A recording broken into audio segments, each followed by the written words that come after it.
and welcome to the CFB SuperShow, brought to you by the FTN Network. I'm your host, Walter Waddell, a.k.a. Dub Deuces 85, joined by my co-pilot and partner here in crime, Jake Kucheck.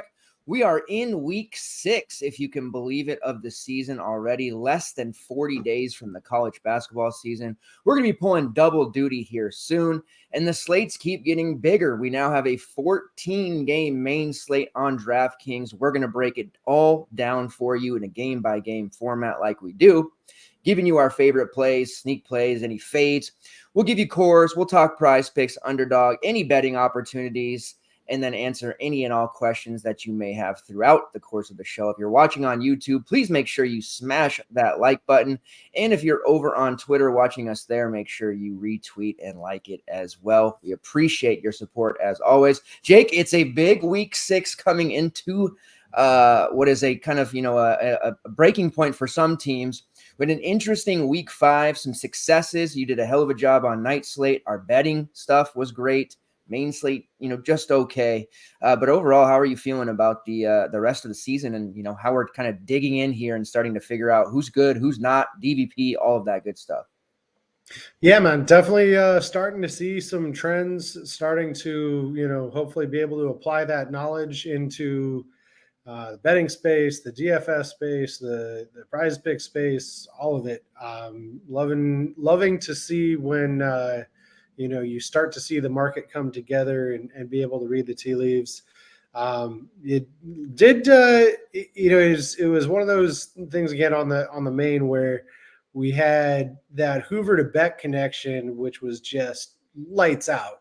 That did amazing for us, but I generally had that combo with my extremely low owned Hinkley Ropati, who didn't play. And so, that's going to be tough when that one doesn't go our way. It was, again, aggregate BYU running back did extremely well, but the guy who they said was starting didn't actually play. Going to be tough when it works out like that.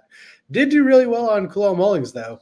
2 weeks in a row with him. I think he's pretty much the guy at Michigan now, and look forward to deploying him going forward. And, did pretty well on the late slate. Our article seemed to have done well for some other people too, and so we always like to see that happen. Yeah, and the thing about this niche sports is that news can be sometimes difficult to find, especially for smaller schools. Not that BYU is a smaller school, but that was one we should have got paid off on, because even the graphic in the BYU game on the broadcast showed Ropati as the starter, but had his helmet off, didn't go, and usually you get that announcer that goes, and Hinkley Ropati won't be playing again. That's the heartbreaking thing. When you see it on the graphic and it's right, it feels good. And man, that's a tough one. Yeah, it was brutal. And they didn't even know. They said, he's dressed and ready to go, but we don't know how much of him we'll see. And I kind of figured that was a tough one. But it's all right. We are knee deep in it this week. We've got a lot of, injury designations and some sure to be shenanigans Saturday morning as well over the next 36 hours, but I'm ready to get into this slate. DraftKings main is what we're going to be talking about primarily. I will touch on some FanDuel stuff throughout, but I'll save a lot of that for Saturday morning on the Q&A show. Let's start off with Missouri versus Texas A&M. Total coming in at 48. Texas A&M just about a 2.5 point favorite. Two very talented teams. Kick us off here, Jake, with this SEC battle. How in the world is Missouri a dog in this one? I do not understand. So we've got Texas A&M coming in with a quarterback controversy. For some reason, they're not just handing the job to Marcel Reed. I don't understand it. He looks like the second coming of Kyler Murray. Plays like him, looks like him, runs like him, throws like him. You got a guy like that, you got to play him. And he's only 6,200. And so he's going to be a guy that I'm pretty interested in. If we do get clarification once again that it is going to be Marcel Reed's offense. But the bigger story to me is Missouri being an underdog against a team that I think if we were to have played this game week 1, they would have been favored by at least a touchdown. So we've seen some stumbling out of the gates from Missouri. They haven't quite looked themselves on offense, and the defense isn't as strong as we've seen it be in years past. But they're coming off a bye, and I think it all comes together in this one. And what Texas A&M hasn't really been able to do is stop the vertical passing game. Been able to shut down the run pretty well, and last year's version of Missouri with Cody Schrader being most of the offense, and Luther Burden running a time or two himself might have been trouble, but we have a more experienced Brady Cook calling the shots for Missouri. We've got a little bit more diverse of a pass catching room with Theo Weiss being able to pump up some volume along with Luther Burden, and I just think Texas A&M is not going to be able to stop the vertical passing game in this one. This is probably more of a PrizePicks application than it is a DFS application, because they did price up Luther Burden to the point where I don't know. I like him. I want to use him, but you're going to need 102 probably for things to really go your way at 8,400. And I think you can absolutely get there, but it might be a little bit better of a leverage spot with Theo Weiss. Just seeing, that they still do have him kind of integrated into the offense, still see a decent amount of volume from him. And he's way down at 6K and will be, pretty good leverage off of what might end up being a somewhat chalky Luther Burden. But I also don't hate the idea of playing all three of them. Cook, Burden, and Theo Weiss, especially if we get that Marcel Reed bring back. I think that there's some damage that can be done there, and we also saw Noah Thomas, who's down there at 3,800, become, I don't know about the alpha, but certainly become a target of interest for Marcel Reed. His volume in the offense has coincided with Reed taking over at quarterback. So I think, you can afford that game stack, even with Cook and Burden being pretty expensive, because Thomas and Reed are not. Not super excited about the running games on either side, and that's crazy to say with a 6K Nate Noel, who's coming off basically a 200-yard game, 24 for 199 yards, and then added 3 catches in the passing game.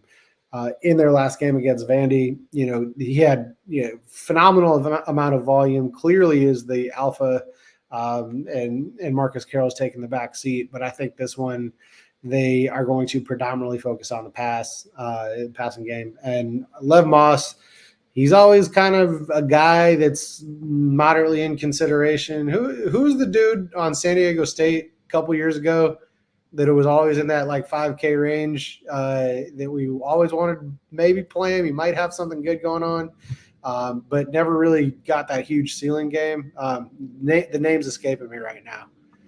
We had Greg Bell, but I think it was the year after him, I think.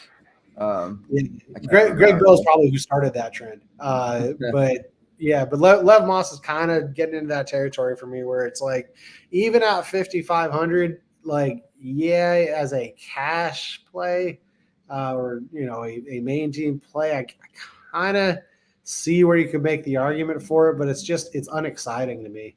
I don't think there's a lot of upside in Lev Moss. I would rather just get up to Marcel Reed and deploy him as the key piece of the offense. So game stack it up, but I'm a little more focused on multiple pieces of the Missouri side in the passing game, and probably just Marcel Reed. And if you want to pair him with Thomas as a receiver in the passing game, that's not a bad way to go. And even deploying those two independent of deploying Missouri players is a very affordable way to go as far as that passing and receiving stack. Absolutely. I only want to add one thing there, and that's at min price is Jabre Barber. I know he only had the 2 catches for 23 yards, but he played the second most snaps behind Noah Thomas, 36 to his 40, and everybody else was around 28 to 32. So he's on the field. They tried to get him the rock a few times, whether that was carries or targets, but I just want to throw that name out there because there's going to be a game coming up soon that he explodes at 0.1%, and he's still there at min price if you plan on running multiple lineups. All right, next game on the slate, we have Boston College versus Virginia. Total of 53. Virginia, 1-point favorite. I think this one could be pretty much a coin flip game, and I do think the over has got to be in play, especially now that Thomas Castellanos will return. He missed that last game with Western Kentucky, and they nearly dropped it there, but Grayson James did just enough for them to eke out that victory and still be in the mix here for the ACC title. They're going to be happy to get their dual threat stud back here, especially against a Virginia team that's giving up almost 280 yards per game through the air, and then on the ground just over 125 yards. So a dual threat like Casti should do pretty well here.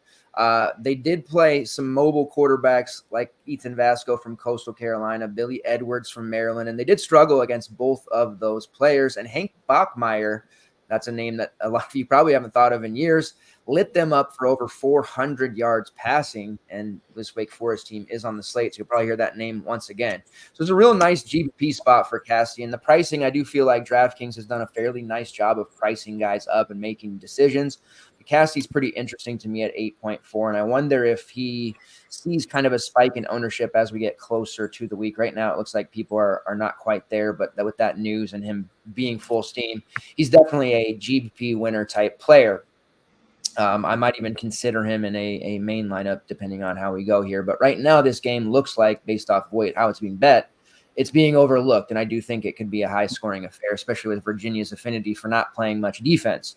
At running back, it's still a committee situation. Some really good names: Treshaun Ward, Kai Robichaud, Turbo Richard, who's just destined to be a DFS stud one day. Wouldn't surprise me if one of those running backs did score or even put together a 15 to 20 fantasy point game. But single entry is kind of where I spend most of my time, and I just don't think we need to be messing around with any of those running backs. And then Casti being back also takes that rushing upside away from them as well. When it comes to BC receivers, there's really just one option we want to consider. That's Lewis Bond. He's priced at 4.5, so he's reasonably affordable. 23 catches on 32 targets this year, 285 yards, 2 touchdowns. He can be used as a stacking partner with Casti or on his own. I'm fine with either. And then the Virginia side, which I like a lot when it comes to, I'm really into the battle royales on Underdog right now and just jamming out lineups like crazy. Have a few shares of Anthony Colandrea, the Italian stallion, as it were. I would be very interested in using him for DFS, but like I said, DK's done a very nice job of pricing guys up, and this is one, when I saw it, kind of made me uncomfortable, even though I think he could have a really nice game. 9.2 is extremely expensive, no doubt. Since last year when they tried to make the Xavier transfer Tony Muskett a thing, it was kind of like, get him out of here. This guy's no good. Colandrea is going to be the guy, and he has worked out. He's made some mistakes, but overall, he has been very solid. He's thrown over 1,000 yards, rushed for 135, 9 total touchdowns, 7 through the air, 2 rushing. Really like Colandrea. GPP-wise, you can get him in there as stack with Malachi Fields, who's also really expensive. Overall, you had mentioned this might be a prop betting spot in the first game you talked about. Maybe that's the case here with Virginia, being able to take some overs on Fields and Colandrea instead of trying to force them into our DFS lineups. With Fields, again, over 8K, very expensive. 24 catches, 349 yards, 2 touchdowns on 35 targets. Absolute stud. I don't think BC, as good as their defense has looked, is going to have really an answer for him. I don't mind getting to Fields there if you want to pay up for a receiver. Burden, who you mentioned, is very good too, but it's going to be a little bit tougher. I think we can save some money at running back, believe it or not. So it's possible, but it is a very, very high price to pay. And if they have one of those games where Colandrea is getting picked off, or Fields, has 2 catches on 11 targets, like we just saw from the kid on Troy today, Ross, that could be a serious ender of your slate. At running back, Kobe Pace is still the guy technically, but Xavier Brown's been pushing him since the Wake Forest game. 9 carries for 171 yards against Coastal Carolina. Brown did play 21 snaps to Kobe Pace's 27, so it's turning more into a timeshare there. Brown is near min price. I do like him as a GBP one-off type shot, 1% owned play that, most people probably haven't even heard of him yet. But he is definitely pushing pace, and they're going to try to get him more touches from what I've been reading, and this is a good spot to do so. Trell Harris will be back from injury. He missed last game due to knee swelling, so they expect him back. They're WR2. And then the tight end, Tyler Neville, who is a Colandrea favorite. 10 catches, 161 yards, 2 touchdowns on 16 targets. Very cheap. All of the other secondary options on this team are cheap. It's just Fields and Colandrea that are going to cost you a pretty penny. But again, I do like this game, and we'll be taking a little bit of over the 53 on this one from a betting perspective, but haven't quite put together my main team yet to see where I'm going to stand with these guys. But this does feel like the Virginia-Wake Forest game from a couple of weeks ago where it was under-owned, it went over, and nobody had it. So that is my take on the Virginia game. Before we move on, do you have any sprinklings of info you want to drop for this one? No, I think you covered. I think Bond's the guy I'm probably most excited about. He and Castellanos seem to have have some pretty good chemistry, and so at 4,500, that's a pretty enticing price. So really like him. All right, another game that I am feeling pretty good about: Louisville versus SMU. Total of 56. Another one I think the over is in play. Louisville comes in as a 7-point favorite. This is a game on the Underdog Battle Royale that we've just been smashing both sides. Rashad Smith, especially Colin Lacey. Very exciting game here. I think we're going to see lots of points. And again, another game that I think maybe the masses might overlook slightly with some of the other stuff on this slate. Where are you at with this one? I'm so happy that Colin Lacey didn't go for like 120 and a touchdown or something last week. I want him to stay mildly under the radar because 3,400 for Colin Lacey? Are you kidding me? Obviously, we know this Louisville offense is going to pass, and we know that has been to Ja'Cory Brooks thus far, and the touchdowns have gone to Ja'Cory Brooks thus far. And for some reason, Ja'Cory Brooks is still only 6,300. It's up from the 4,800 or whatever he was a couple weeks ago, but still probably too cheap. He's, more of like a 7,500 type of receiver. So very much like Brooks, but also like Colin Lacey. And Tyler Shuck is only 7K himself. So yeah, you should probably have some exposure to this Louisville side. They, should keep this one competitive. Obviously, when you love to chuck the ball around, gives the other team opportunity to score quite a bit as well. And SMU can put up points with the best of them, as we've seen in just about every game from them. 42 from SMU last week against Florida State, and that one wasn't particularly competitive. 66 the week before that against TCU, and then 59 against the old Houston Baptist program. And the only team they've struggled with is BYU, but the difference there is that was still in the era where we weren't entirely committed to Kevin Jennings. That was when the transition hit, and they said, "Well, Kevin Jennings needs to be our guy." So yeah, everything about the passing game on the Louisville side alike. Colin Lacey being 3,400, I don't know, man. Do you think the industry is just going to ignore him for one more week, or do you think that he's going to be like a 30% owned guy at that price point? I think enough. Some of the other companies out there will see that he got 9 targets and kind of push him there. So I do think he'll be over 20%. I don't know how much over that, but he'll definitely be a relatively popular play for a 14-game slate. And then we also can't forget about Chris Bell, who, he'll take somewhat of a backseat to Colin Lacey in terms of the targets, but he's only 3,600. So if you do end up fading Brooks in a lineup, which I'm not recommending that by any means, but if you don't have him in 100% of lineups, then you won't have him some places. And if you don't have Brooks, I think the move might be both of Lacey and Bell instead of just Lacey, because Tyler Shuck's going to sling it, and they're going to need to score like 50 points to keep up in this one. So I like all of those pieces. Every Louisville part of the passing game you can get. On the SMU side, it gets a little bit dicey. Kevin, first, I guess we'll start with Kevin Jennings at only 6,200. He's very much in play. If you wanted to pair up him and Marcel Reed at quarterback and Superflex, that makes for a lot of enticing options that you could plug into the rest of your lineup with those guys being so cheap.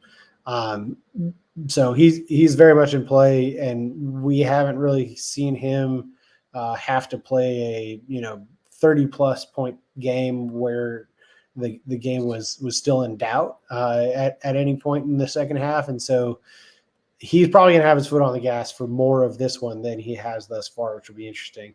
The one SMU piece that I was very much on last week and it worked out for us, but I'm probably going to get off here is Brashard Smith. We know how talented he is. We've seen that. The volume has been there to a degree, but it's more been his efficiency carrying him to glory than it has been the volume. He had 20 touches last week, and then about the same, exactly the same the week before that.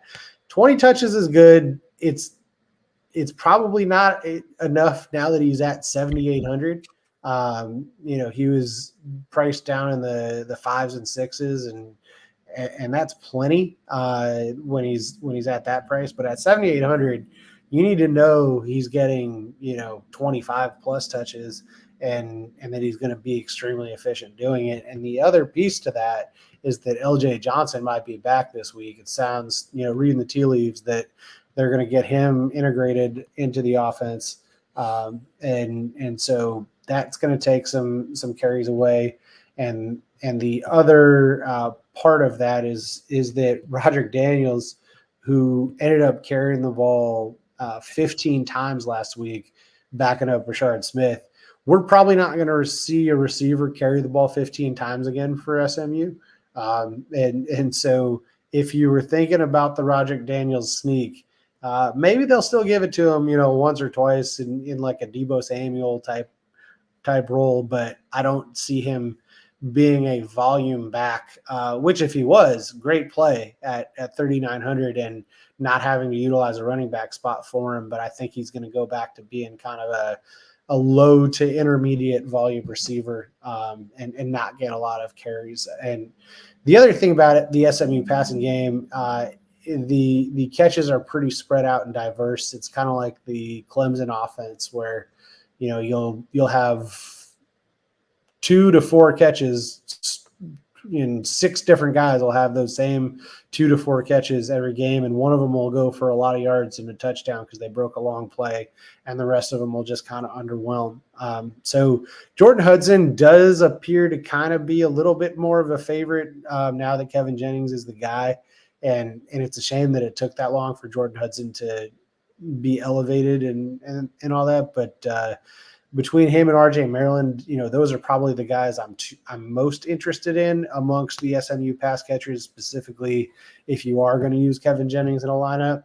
But I don't feel that you need to force those guys at all. And with Kevin Jennings being somewhat mobile, I don't mind using him, naked, not pairing him with a receiver as well. So definitely have interest in more of the passing game receiver wise on the Louisville side than I do on the SMU side.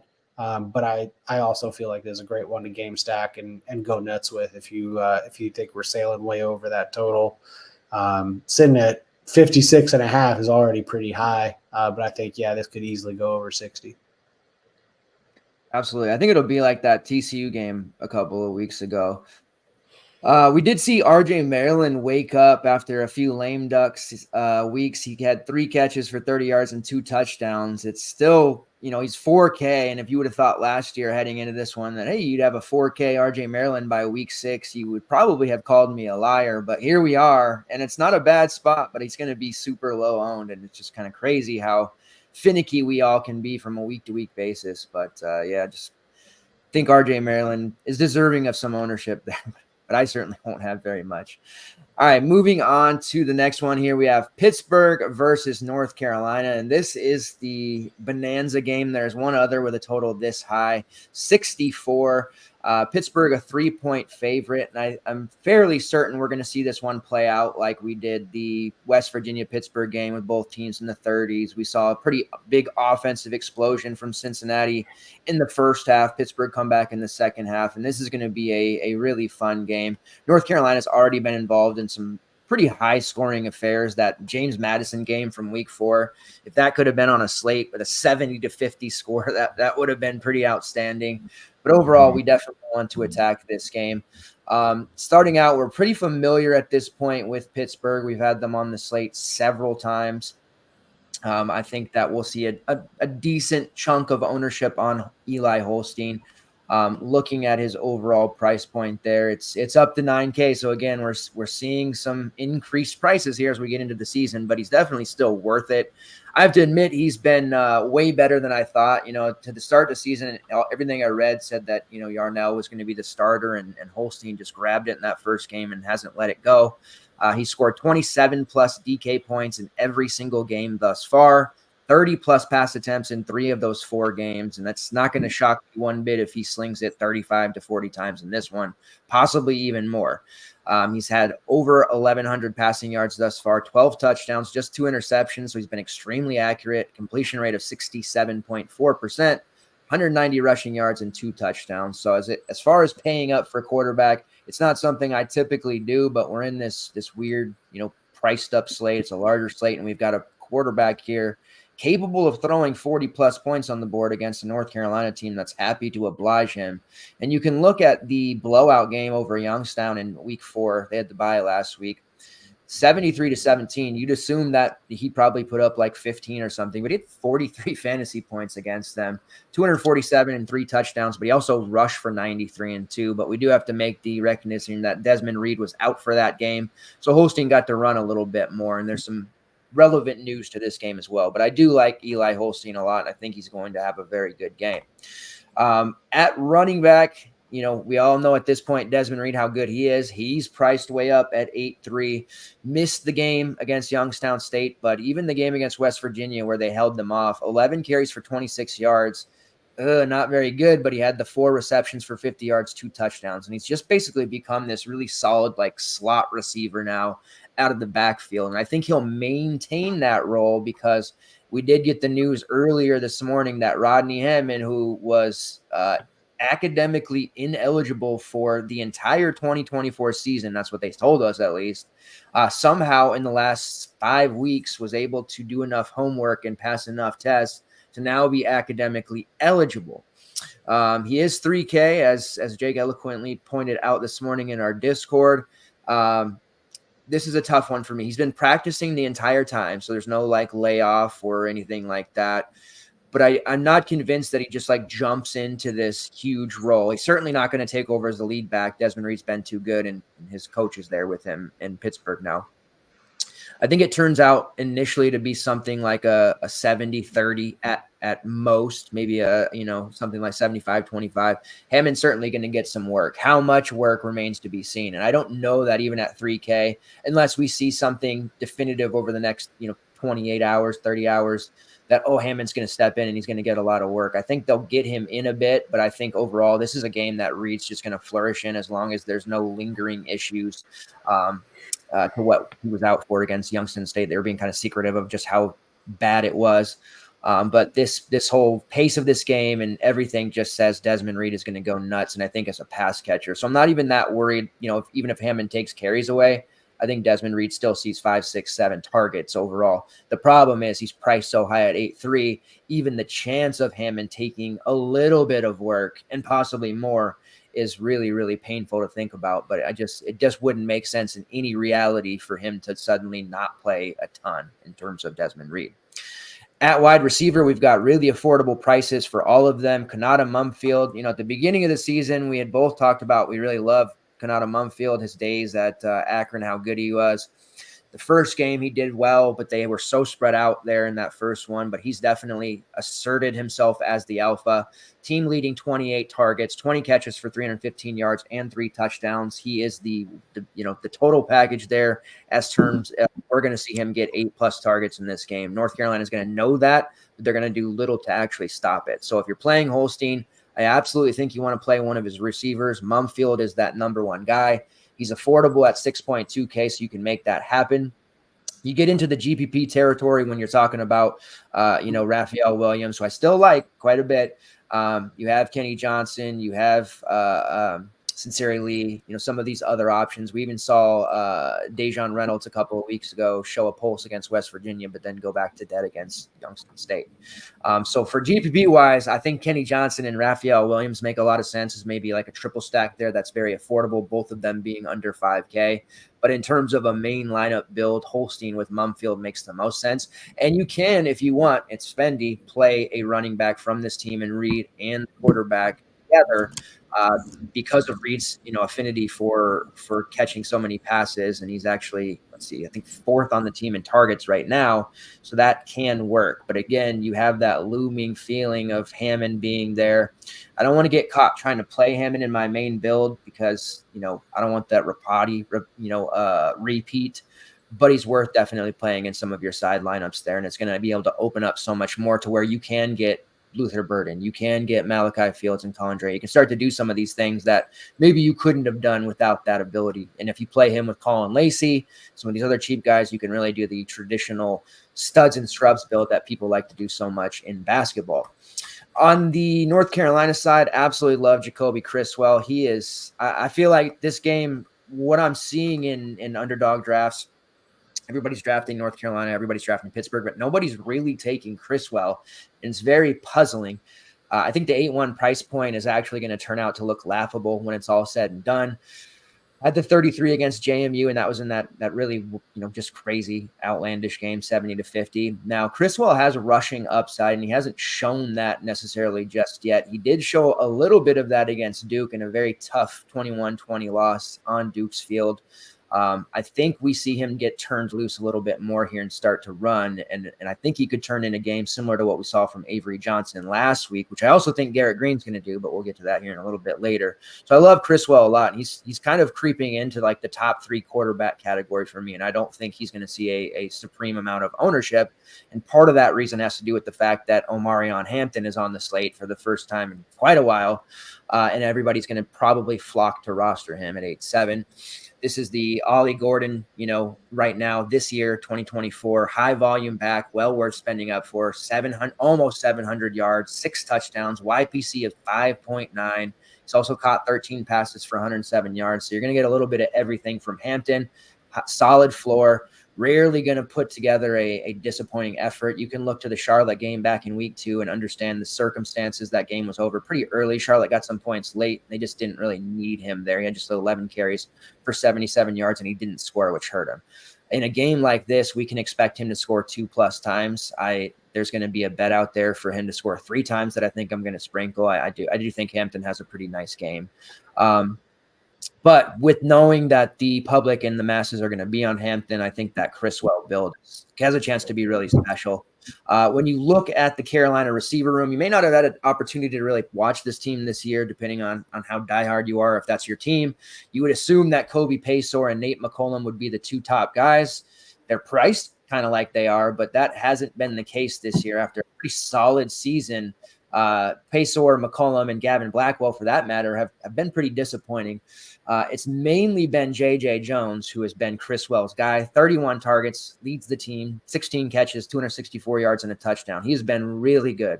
He's priced up a bit at 5'9", but this, again, is a matchup that he can absolutely take advantage of, similar to the way we saw Xavier Henderson do it for Cincinnati a few weeks back.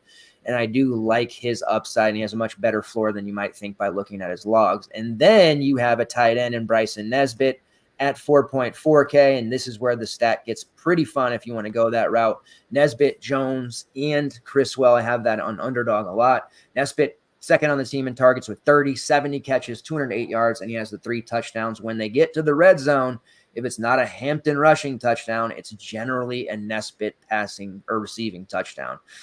Very high upside there with his touchdown equity. And then the tight end 2, John Copperhaver, he has 18 targets, 12 catches, 146 yards, 2 touchdowns. Since it turned the page to Criswell, he loves his tight ends. That's another one who's kind of a little bit of a sneakier GPP look. I have no issue playing as much as you can fit here. Nesbitt is a main team play. Jones is a main team play. Obviously, Hampton.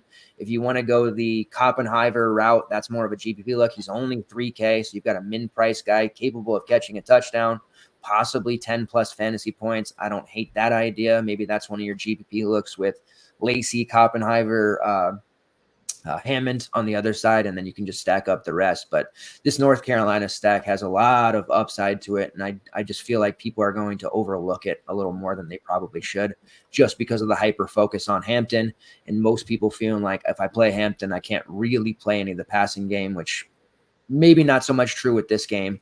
Typically with North Carolina, it probably is, unlike a lot of other teams, but this is going to have a lot of points, and I don't think you can really go wrong with any of the stacks. It's not that expensive as you might think, like the Colorado game a couple of weeks ago, or was it last week with UCF? Much more reasonable that I think you can fit 3 pieces here, maybe even 4, and feel pretty good about it. To the point that I think people are going to get too cute and only play Hampton from this game, or possibly Reed on the other side, and then end up regretting it by the end of the night. So that is where my head is at with this stack. I think it's a stuff as many pieces as you can. Now, I wanted to get your take before we moved on here on Hammond, because I know you posted the picture of him 3K. What do you actually think that we get out of Hampton in terms of workload here starting out? Sorry, Hampton or Hammond? Hammond, sorry. So because 2 very different answers. Hampton's going to go absolutely nuts. Hammond, I wish I knew what it is that he did wrong, or like how much he's been kind of with the team, and if he's been on the exercise bike during every game and still getting his reps in, or if he's been, drinking booze and eating potato chips. Like you gotta get a feel for how involved the guy has been, and between now and Saturday morning, we'll be digging into that. I think gut level right now, probably not super involved. Probably is less than 20% of the running back opportunities, if he even gets that, if he even plays. Might be the case that it's like, hey, we're going to have him practice this week and next week, and then we'll have him back come November, kind of thing too. So we'll look to the news for that. I don't see him being overly impactful. Guess it was a little bit hopeful, when I saw that news that maybe we get him in like a 50-50 share, or even a 60-40 share. Which at 3K for a running back spot is pretty good, especially in a game as juicy as this one. But it's probably hopeful at this point, and we gotta work towards confirming what we think the hypothesis is between now and Saturday. Yeah, the scary part, I see Jeremy there in the chat. The scary part with him is that he's been practicing. I don't think he gets overly amount of workload or anything or touches, but my worry, nightmarish scenarios, you play Reed and then Hammond comes in at the 1, punches it in. Reed gets a 70-yard rush. Hammond comes in at the 2, punches it in. That's the main concern for me. So yeah, it's going to be a pretty tough decision there, just kind of playing it out with Hammond. One way or another, there's going to be lots of tilt involved, I feel. All right, moving on to the next game here. What do we got? Wake Forest versus NC State. It's the ACC slate. Lots of good games here. 54.5 total. NC State is a 5.5-point favorite, and there are several options in here I'm interested in. Who are you looking at in this one? Yeah, so let's start out on the Wake side. Been an interesting season for Wake so far, coming off of a loss in a ridiculously high-scoring game against the Raging Cajuns, after getting destroyed by Ole Miss and losing to Virginia. Been some tough pills so far for Wake. I do think that there's an opportunity for them to turn things around here. We have not seen a lot of good things out of NC State so far this season. The defense hasn't really been able to stop anyone, and they're on a backup quarterback in CJ Bailey, who I do like, but I think his time is in the future. I don't know that he's going to lead a whole lot of 304 type games just yet. Even with KC Concepcion, elite receiver for him to throw to, I don't think he's there yet.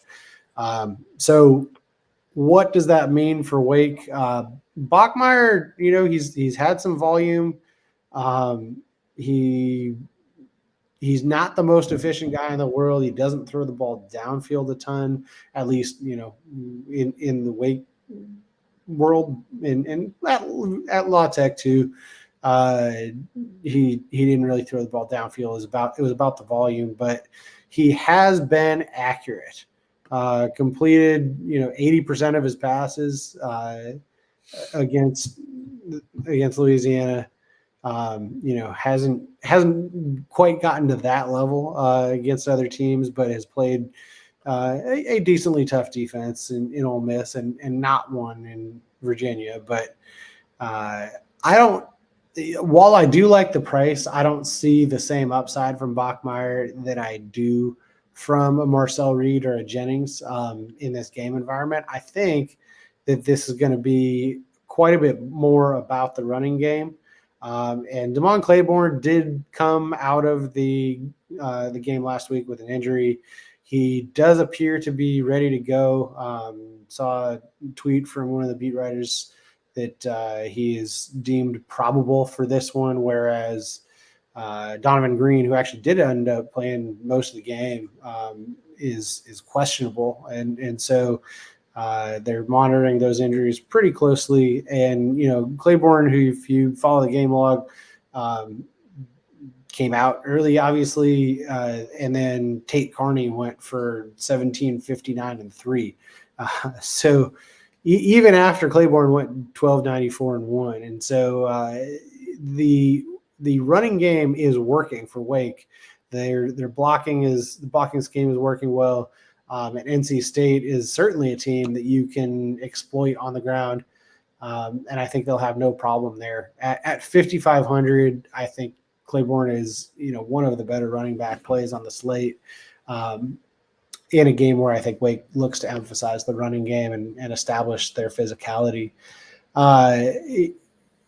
If you want to get to the receivers, first we have to figure out whether or not Green's going to play. Questionable on a Thursday kind of makes me think that that's a truly questionable, and they're not just playing games with that, but certainly a situation to monitor.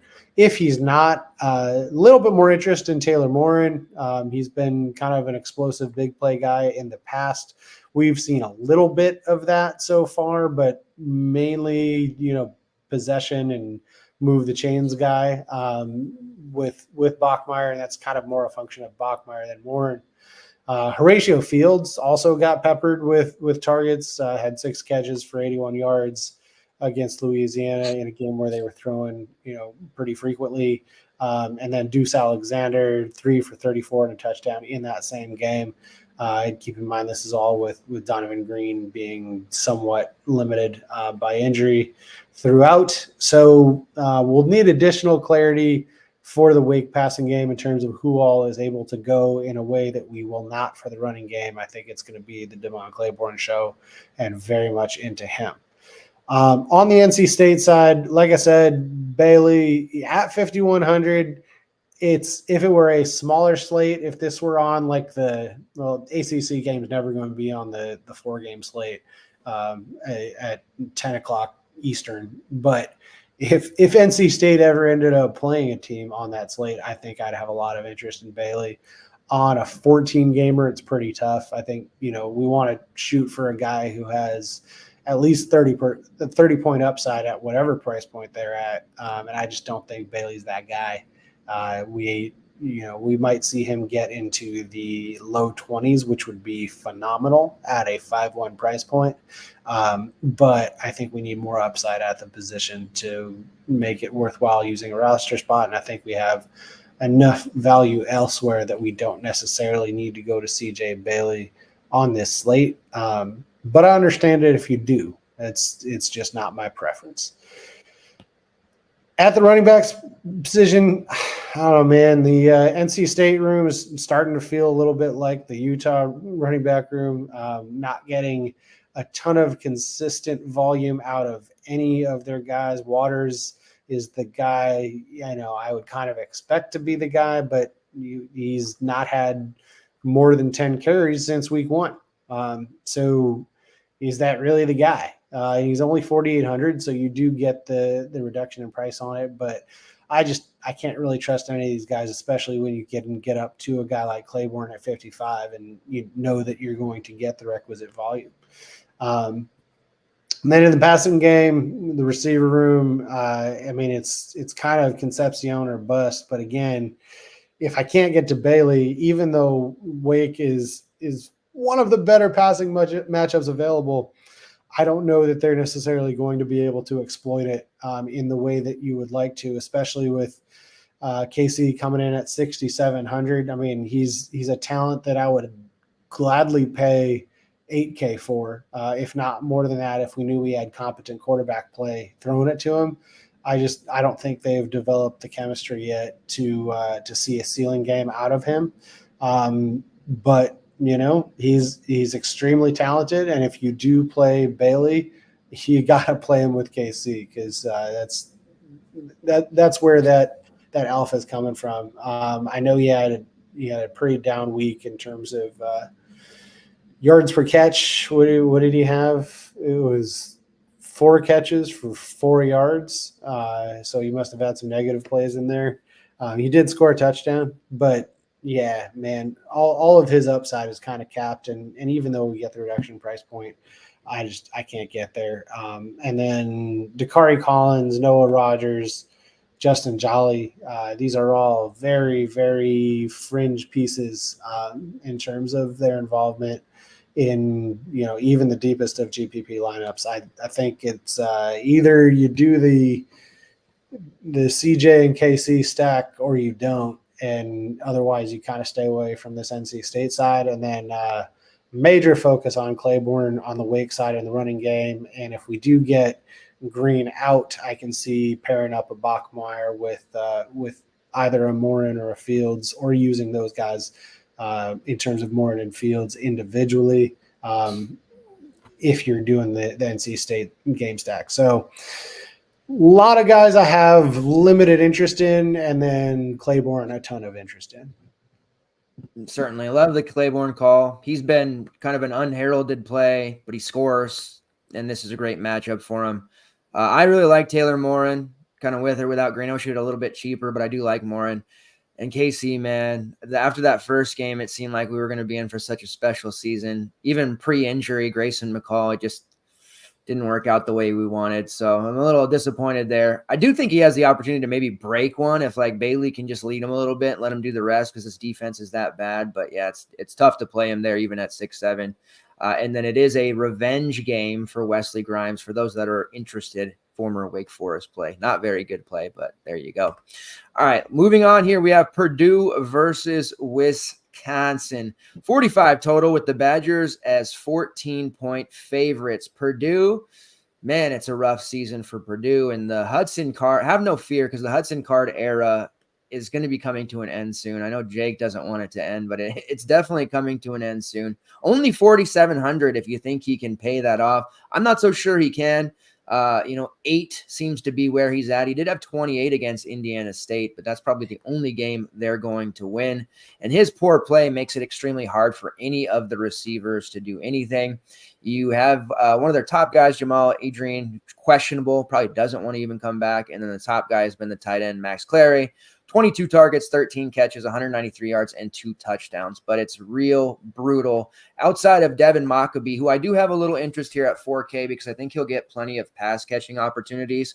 And he did wake up against Oregon State, and that was good to see. So I do think there's viability and playability there as like a GPP value, but there's several cheap guys we've already kind of unearthed that I think we can use instead. And he is in a minor timeshare with Reggie Love.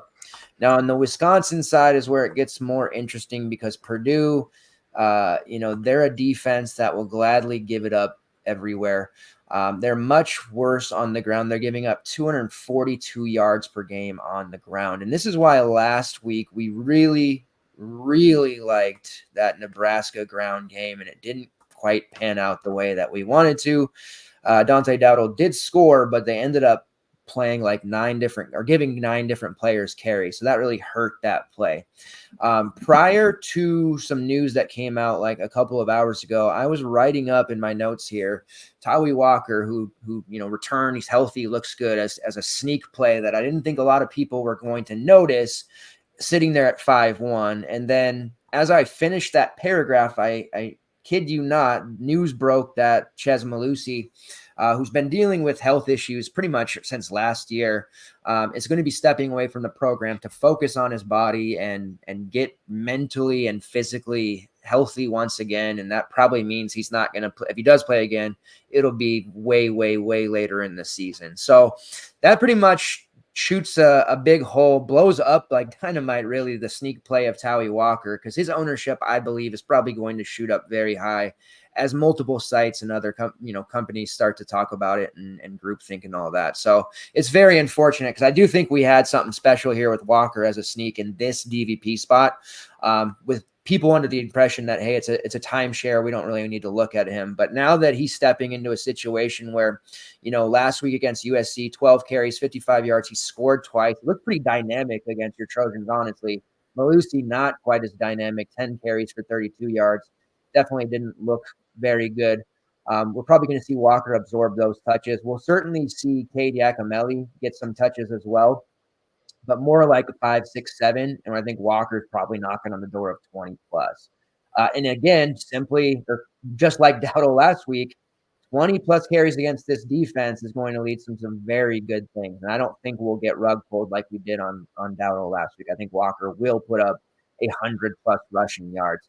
Already ran over to Caesars, where I got his over 65.5 rushing yards. It's the same on PrizePicks. Underdog pulled it, DraftKings pulled it, and FanDuel pulled it. So, you had to be fast when this news breaks. But I do believe Walker's going to have a very big game, and he is going to be the one that I plug into my main lineup. And if he blows this matchup, then so be it. But this is a very good spot here, and I think we see 30% or higher ownership, which is pretty disgusting for a 14-game slate. But this is just a great situation for him. Where we might be able to find some leverage is back with Will Pauling. Now, Will Pauling was extremely chalky. We expected him to be one of the highest owned receivers. He was top 3 in the ownership department, and he just really did a horrible job. The targets were there, but not quality looks. 2 catches for 11 yards. Price has dropped to 4.5 now. Purdue's defense is bad everywhere, let's be honest. Teams choose to run against them, which makes their running numbers look worse defensively. But if the Badgers want to try to throw the ball a little bit here, they'll definitely be able to have success. And Pauling still has a lot of upside here, PPR-wise. I'd prefer him here on DraftKings than I would over on FanDuel, for example. But I think he can definitely pay that price off pretty easily here with 1 or 2 catches, but I think he'll get a lot more.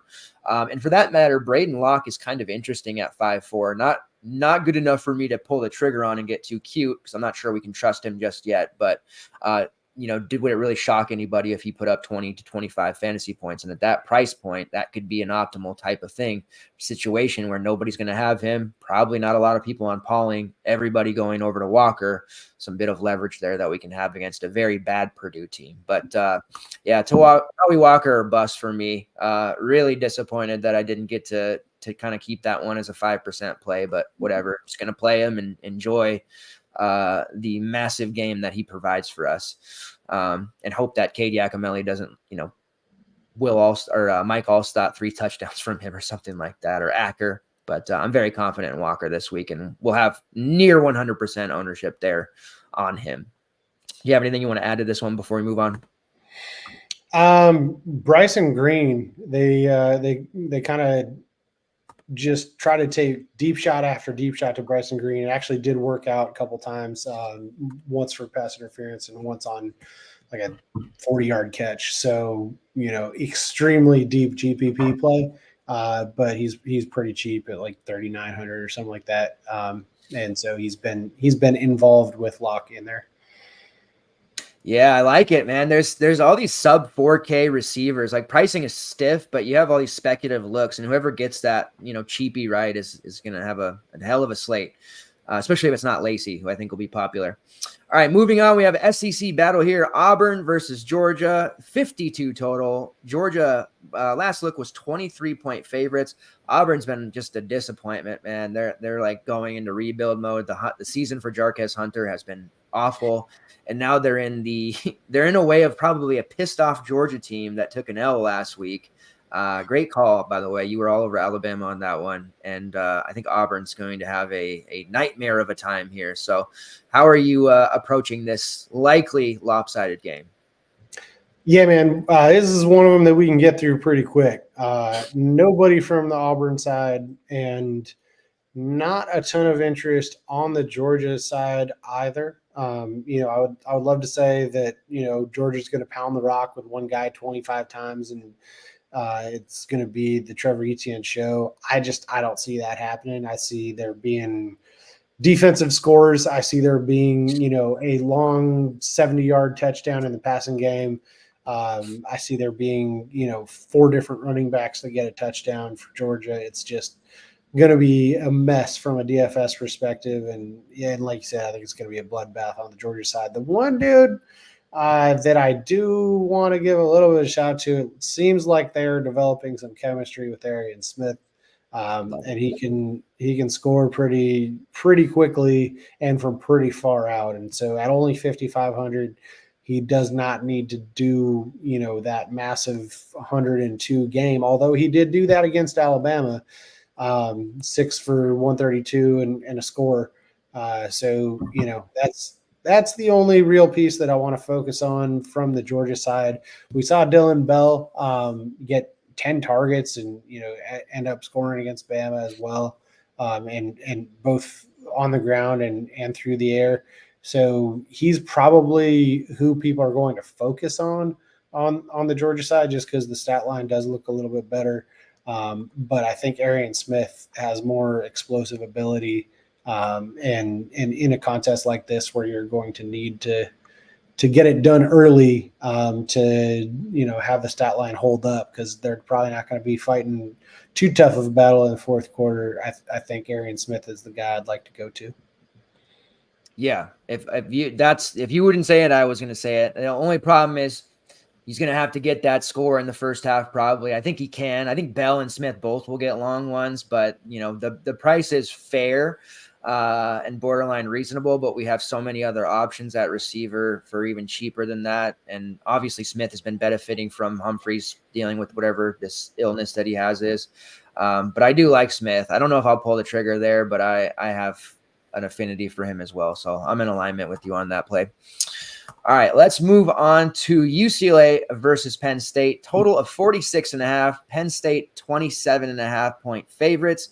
Very quick and easy on UCLA. All I have to say is that I won't be using any of them, and I don't think you should be either. It's kind of, it's a cliche thing to say, but there's certain players where, they did so well last year, and if you would have said something like, hey, TJ Harden, week 6, 4.5K in 2024, but you won't want to use them, I would have either thought you were drunk or had no idea what you're talking about. But if you had told me that, you'd be right, because it's a really cheap price for Harden, but I think he's going to have an absolute nightmarish time. UCLA will abandon the run quickly.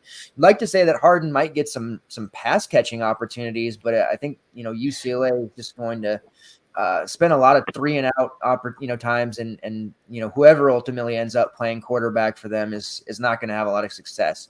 Harden is a pass catching back, but I don't feel very good about this one. So no UCLA for us. On the Penn State side, Drew Aller is a nice look. I think not a lot of people will go there just because of the projected blowout. He struggled against Illinois, but otherwise he's been pretty damn good. But it's efficiency, not volume, and that's a pretty hard thing to continue, especially when you consider paying an 8.2 price point, which isn't horrible by any means. But if he does only throw for 1 touchdown, 150, that's pretty much a day ruiner for you. He's going to have to be efficient to the point where he throws for 3 or 4 touchdowns, because he's probably not going to throw more than 20 times. In fact, he's not thrown more than 21 times in a single game yet this year. Does have a completion rate of 71%, 864 yards, 8 touchdowns, only picked off 1 time.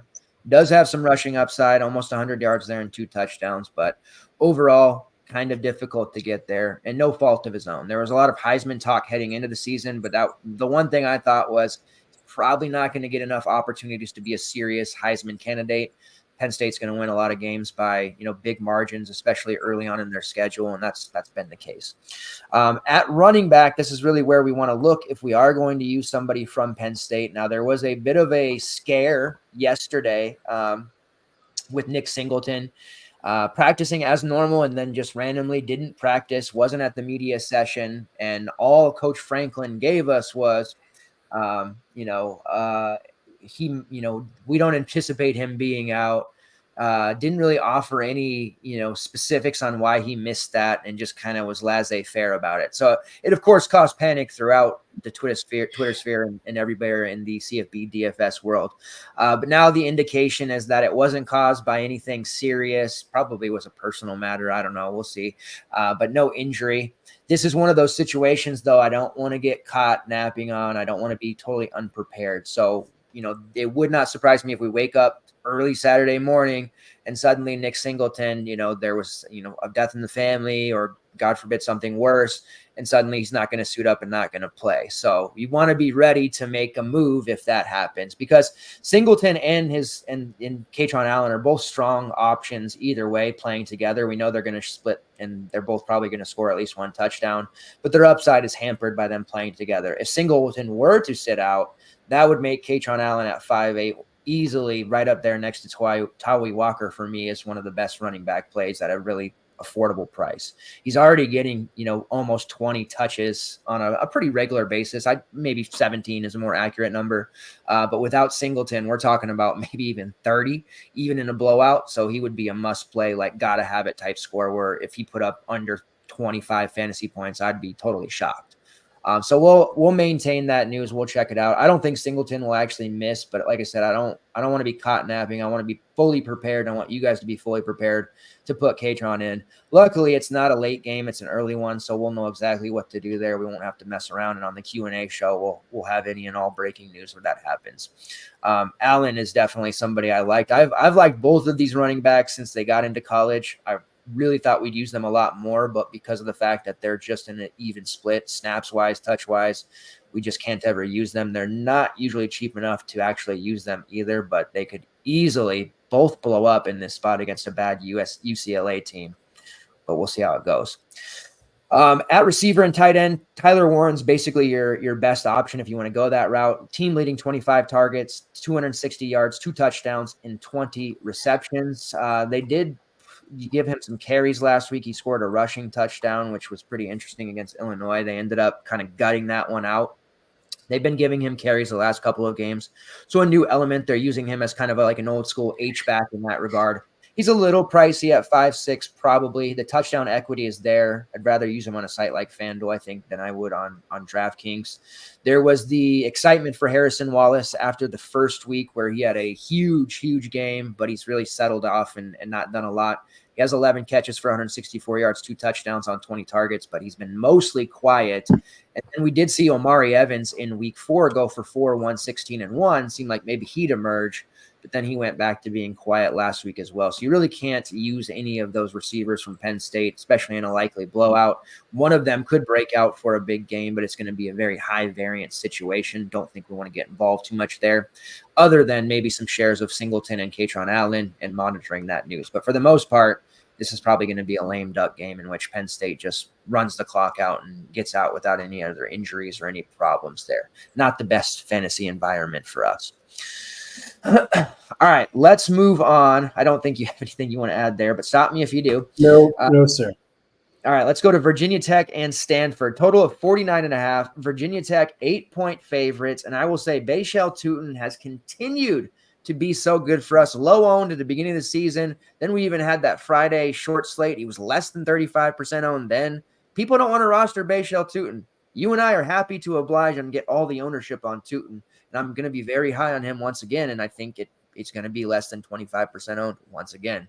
So take us through this one. Yeah, man. We'll start on the Tech side.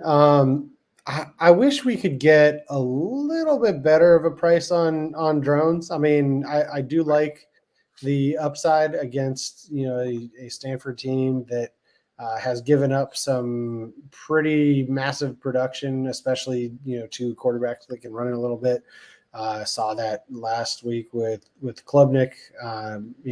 We don't really see Kyle McCord run the ball a whole heck of a lot, but he did get a rushing touchdown against Stanford in that game that Syracuse lost. Drone's a completely different animal than either of those two, though. That is much more his game, and we will see the volume rushing games out of Drones. We've only seen him get in the end zone twice so far this season. I think that one changes, but it is a bit of an uncomfortable price point at 8,500. Because we like Tootin and because the receivers are not these gotta have them type guys for Virginia Tech. It really comes down to, do you think the rushing touchdowns will go mainly to Drones, or do you think they will go mainly to Tootin? And you better be really confident about them going to Drones, because if he doesn't get the rushing touchdowns, it's going to be hard to see him paying off that price point. So like the player, like the spot, hate the price for Drones. So it'll be interesting to see how that shakes out.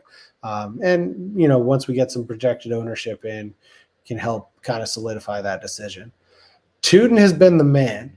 That said, Stanford has actually been pretty decent at stopping the run, mainly because it's so easy to pass against them. Teams don't really feel the need to run the ball.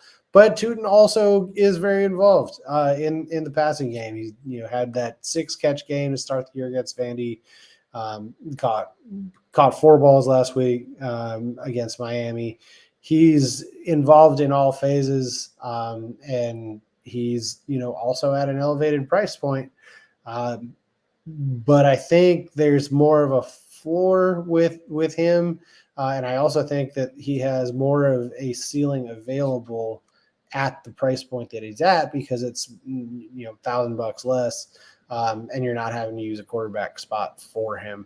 So of those two, yeah, I'm kind of in agreement with you that I'm probably more likely to go to Tootin just because of the price and not needing to use a quarterback spot for him. I think his path to a ceiling game is a little bit higher than the higher percentage than Drones being able to get to his ceiling, given the relative price points. Receiver room, Jalen Lane has more or less been the man. The issue here, and I feel like I've said this about quite a few of the teams on this slate, is they spread the ball around quite a bit to different receivers. Against Miami, they had 11 different guys catch a pass, and so it's like, man, I don't know.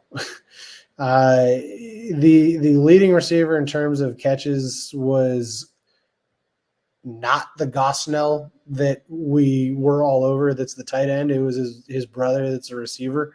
I don't think anybody was on him unless they misclicked the wrong Gosnell. 4 catches for 53 yards last week, and that outpaced Jalen Lane. Benji Gosnell, who's all the way down at 3,100 or 3,500. That has some viability. Again, with these sub 4K receivers, these are not like high floor plays. These are guys that we need to either break a long play or get a touchdown, or ideally get a long play that results in a touchdown, because we need them to pay off in their limited volume. And so Lane is probably too elevated in terms of the price point for me to be super excited about. And then the other guys are just kind of whack-a-mole. Allie Jennings down at 3,400. I don't know what's going on with them. They don't really get him involved anymore. I don't understand why. He was pretty good for a while. But yeah, Benji Gosnell at 35 is somewhat in play. Not a huge priority for me. Tootin is, as long as you can fit him in the lineup construction. On the other side, we did see Virginia Tech stopped Damian Martinez from doing a whole heck of a lot for Miami. And I think that, it's kind of indicative of how they like to play it, focus on stopping the running back, which allows some big plays to happen in the passing game. And, in a game where Miami scored 38 points, you would expect Damian Martinez to do more than rush for 60 yards on 14 carries for sure. So that means that the passing game is probably where Stanford may have success.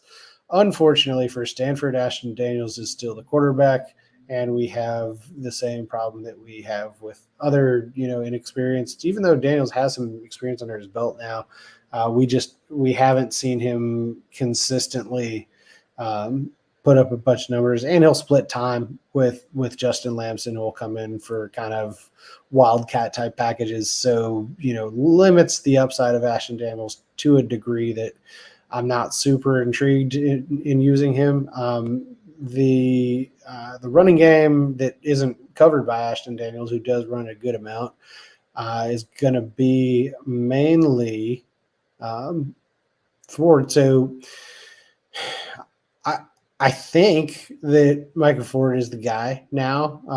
They seem to be wanting to give him a lot of volume. I don't know that this is a spot where I would ordinarily force him into the lineup. However, he's a starting running back, I think, at 4,100. And, we're looking at maybe 20 touch upside.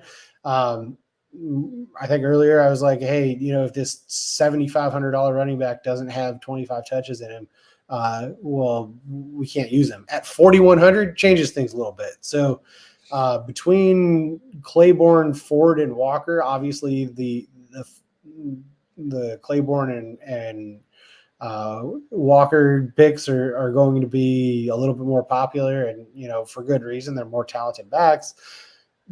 But Ford is in the conversation of, a value running back, right? So, and if they're not going to split carries with Cedric Irvin anymore, which apparently they're not based on how they played it in the last game, I think you got to talk about him a little bit. And then in the receiver room, Elikayo Manor is extremely talented and is being crippled by Ashton Daniels' play. And then the other guy that they've used a lot is Ismail Cisse. He's been a little bit more up and down, but we've seen him be kind of a volume guy. And at only 4,600 as opposed to 6,400 for Io Manor, it's a lot more palatable. So really would be comfortable with either of those guys. And we saw Emmett Mosley come out of nowhere for 7 catches and 48 yards and a touchdown against Clemson. So if you believe that he's for real and going to continue to see playing time at 4,700, he's in consideration. There's just a lot of other guys that have shown the ability to do more for longer at that same price point that I would likely get to instead. But all 3 of those guys are in the conversation in the Stanford receiving room, but with probably more attention on Ford. Yeah, I like that call. I don't think many people will go there, but the work is definitely there. And I got to say, man, Cedric Irvin, best ball killer. I thought he was going to be a hell of a lot more involved than he is. And just not happening for us. But yeah, I think Tootin has an opportunity to be like Devin Neal was 2 weeks ago, not last week when he was mega chalk, but 2 weeks ago, like sub 5% owned because there was all these other expensive running backs around him. And a similar situation is happening here with Tootin, and people just continue to overlook him. But you're right, Stanford has done a really nice job of denying the run. Like you said, their passing defense is tough, but Tootin, man, he just gets so many high quality looks. It's hard not to want to get exposure there. So we'll see how it works out, but I'm certainly leaning towards another high end performance from him at like 7% owned. We'll see how it shakes out though.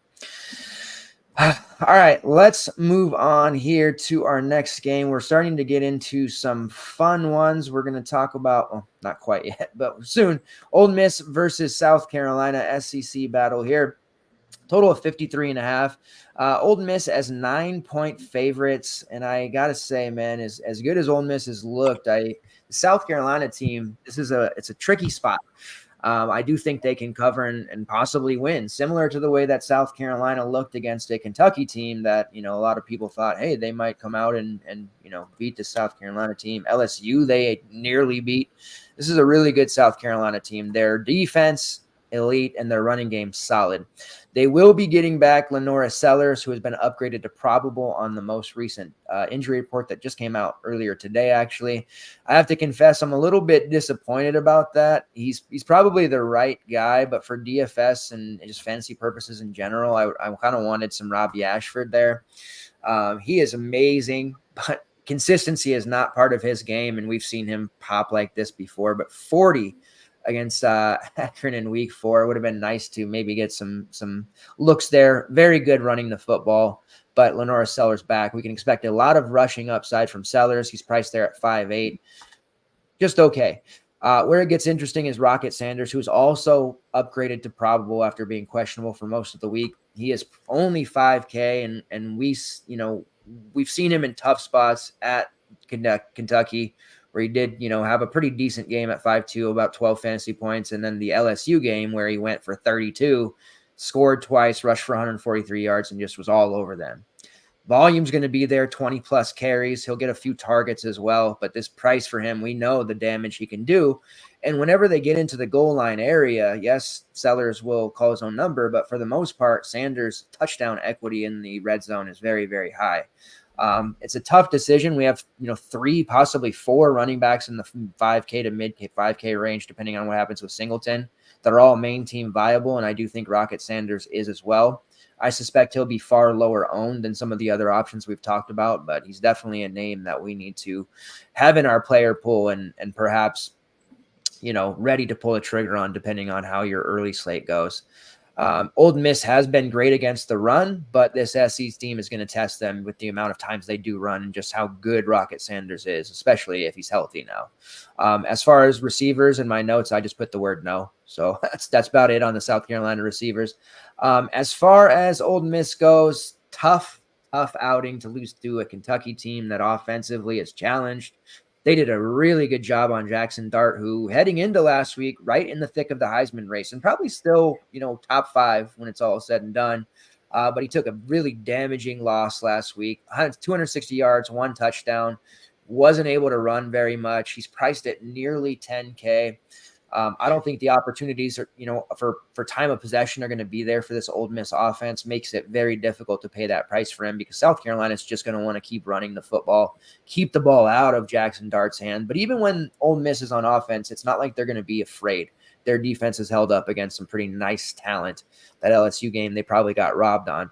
As far as the injuries go to this team, they have a lot at running back. Henry Parrish at questionable. I suspect he will play.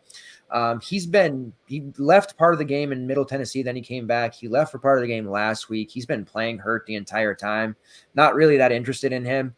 The fan base is really clamoring for Ulysses Bentley. It was surprised to hear that people using the word explosive and Ulysses Bentley, but they just want to see him more, I guess. They might not have a choice if Parrish keeps winding down, but Kiffin has been giving him a huge workload, and it's starting to have negative impact there. So they probably will see Bentley, but we don't need to use too much of Parrish. And then at receiver, it's all about Trey Harris, who also had a questionable designation on the most recent injury report, and that's been the case all week. Last week, there were 18 receptions in the Ole Miss game. 11 of those went to Trey Harris. Caught all 11 of those targets, 176 yards and a touchdown. He is basically matchup proof if you want to play him because there's this value that we have, speculative value, I should say, at the receiver spot, and you want to pay up at one place there, which it may be contrarian to do so. I don't hate the idea of doing that. I don't think we'll see any funny business with his status. I think he's going to play one way or another. Team high 60 targets, 49 catches, 804 yards, and 5 touchdowns. And we're just about a quarter of the way through the season. Like, he's going to have a really ridiculous season. I guess if you're not comfortable with him, I understand kind of a heat check here to see if he can do it against South Carolina. If he does put up a huge game like 10, 170, and 2, I don't know that we'll be able to fade him the rest of the season. So probably going to be light on Trey Harris, but again, not going to be shocked if he goes off here. But Rocket Sanders is definitely on that fringe main team line for me. Haven't quite made that decision just yet, but he's dangerously close to being that way for me. And I regret not using him a couple of weeks ago against LSU when we should have. I had him in alt lineups, but he should have been a main team play for me, and he wasn't. So I don't want to make that same mistake once again. All right, moving on to the Ohio State versus Iowa game. And I usually always reserve the Buckeyes for Jake. This is a team you know very well, right up there with USC. Total 45. Now, the Buckeyes are 19.5-point favorites, and I'm seeing some folks gun shy because there's that Iowa defense. And then, of course, you got my guy, Caleb Johnson, who everybody knows about now, but he's dealing with an Ohio State defense littered with future NFL pros. This is a tricky game. How are we approaching this one? Yeah, man, tough to get a good read on how the Iowa offense will do against kind of the only real competition. I guess Iowa State you can say is decent competition, but 8,600 for Caleb Johnson, man. It's a lot different than 4,200. That's for sure. Lot different than 4,200. Third highest running back on the slate, higher than Desmond Reed, going up against a pretty tough defense. I think it's a pretty easy stay away spot for Caleb Johnson. You know, I don't want to break your heart too much. And I was ready to join the fan club, but not this week. That's a tough ask. I think the way that this game goes, just to take a step back from the DFS world for a second, I think the way that this game goes is Ohio State will kind of feel out what they can and can't do on offense. I'm going to guess they can't run the ball as well as they typically do, and they're going to look to kind of the play action and intermediate passing game to open things up. We're going to see some inefficient offense through the first and probably the second quarter, and then we're going to see Egbuka and Jeremiah Smith running wide open down the field at some point in the second quarter and at all points throughout the third quarter. So I think that Ohio State's key to winning this one, which they will fairly handily, is going to be through the passing game. Takes me off of both of Henderson and Judkins, who I think are priced high enough anyway, 77 and 6,800. And we've mainly seen Judkins be the guy as like the more explosive guy. But I don't have any interest in either of those two. And it's not enough of a blowout that I would think we would see a whole lot of people's at 4K. So I think the real question is, do you want to get to the Ohio State passing game? The good news is it's fairly condensed. It is, Will Howard, who has been between 22 and 24 DraftKings points in every game so far this season. So the model of consistency, Will Howard, who I actually did write up and used against Michigan State because they have a tendency for whatever reason to throw the heck out of the ball against Michigan State. And that proved true as far as Will Howard goes. I mean, when they were still competitive, he was slinging it a good bit, through for 244 and 2 touchdowns. And he actually ran one in too, which we don't always see out of him. So that got him to his, 24, which is on the high end of what we can expect from him. 70 to 700 is probably not going to get it done. I do have some interest in one of the two of Smith and Egbuka. Probably not using any Howard, Smith, Egbuka stack type lineups. Not going to do that this week the way I did against Michigan State. But would be pretty comfortable with Justin Egbuka. I feel like we have not seen his ceiling just yet. And with Iowa, probably going to sell out to stop the run and have some success doing so, they're going to need somebody to shake free. And I think that it's going to be one of those two in between Smith and Egbuka. Obviously, we get the discount on Egbuka. And we've also, seen him be successful against difficult Big Ten competition, including Iowa. He's the only member of this Ohio State pass catching core rather that has played Iowa so far. And he went, 680-1 against them in a 54-10 victory a couple years ago, in which Julian Fleming was actually the leading receiver went for 105 yards and a touchdown. And Martin Harrison also went for 762 and a touchdown. So I know that defense is not the same as this defense, but it was still an Iowa defense, and they were able to get the passing game going pretty much in that one. Whereas their leading rusher, Travion Henderson, had 38 yards. So I do think they try to focus on the passing game, and I think Egbuka is how I want to play that part of it. But he's probably the only piece that I really want from this game. I don't think that there's a way that I can get to Caleb Johnson, and I don't think I want any of the sub 4K pass catchers on the Iowa side. Just not enough consistency from them in the passing game and going up against a difficult enough opponent. And there's so many 4K and below pass catchers in other spots that we do like, that just would feel like forcing it. So very long-winded way to say I like Emeka Egbuka, and that's about it from this one. Yeah, and as good as Iowa's defense is, and they have been really good against the run, as you pointed out, in 3 of their 4 games, they've allowed one player in each to get 110-plus receiving yards. And that was Jalen Noel, Jaden Ross, who we just saw tonight for Troy, and Daniel Jackson of Minnesota in their last game. What was it, 2 weeks ago? So your Egbuka call is not far-fetched at all. One of the Ohio State receivers is going to go for 150-plus yards. I feel pretty confident in that. Whether that's Smith or Egbuka, we'll see. So I'm tempted to use one of them, honestly, just for that matter alone. All right, West Virginia versus Oklahoma State, 64.5 total. Oklahoma State 3-point favorites, and I had an actual producer on the show or something. This where I'd have like some fancy lightning-esque graphics saying DVP alert or some kind of like Wayne's World, like doodaloo doodaloo. Anytime Oklahoma State's on the slate, we want to slam against them. If that wasn't proven last week for you guys, I don't know if it ever will. I kept waffling on Giddens. We had that BYU business, and by the end of it, when Giddens had 1 million yards, it's like, why didn't I have 100% Giddens? I don't know.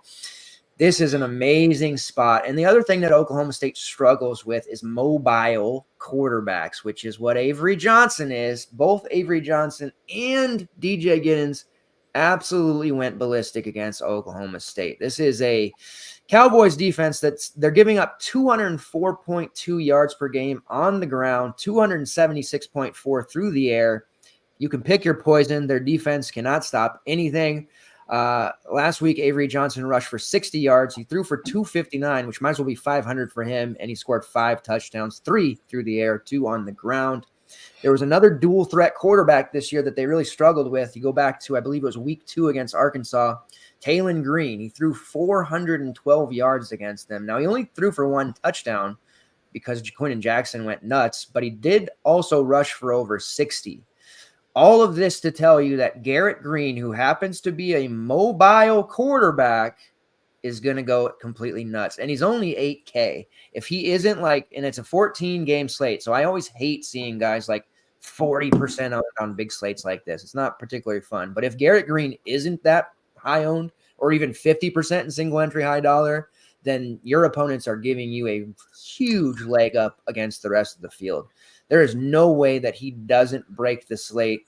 It'll take an injury, and knock on wood, I don't want to see him get hurt. But 8K in the nut DVP spot. He's also coming off a pretty damn good game against Kansas. He threw for almost 300 yards, rushed for 87, 3 touchdowns on the board, 2 through the air, 1 on the ground. This is one of those Green games where he's going to rush for over 100 yards. That's a guarantee. Is he going to throw for close to 300? That's possible. Depends on how fast-paced the Cowboys offense is going to be with Alan Bowman, Alan Heisman, as Jake likes to call him. But this is a great spot. I mean, the price of 8K, I would have played him at 9K, but the fact that we have all these high-priced quarterbacks and then you land here with Green at 8K, it's an absolute no-brainer for me. That's the main team play. Now you go over to the running backs where, still people maybe not be a believer in that DBP spot just yet, or maybe just worried about the West Virginia running backs in general.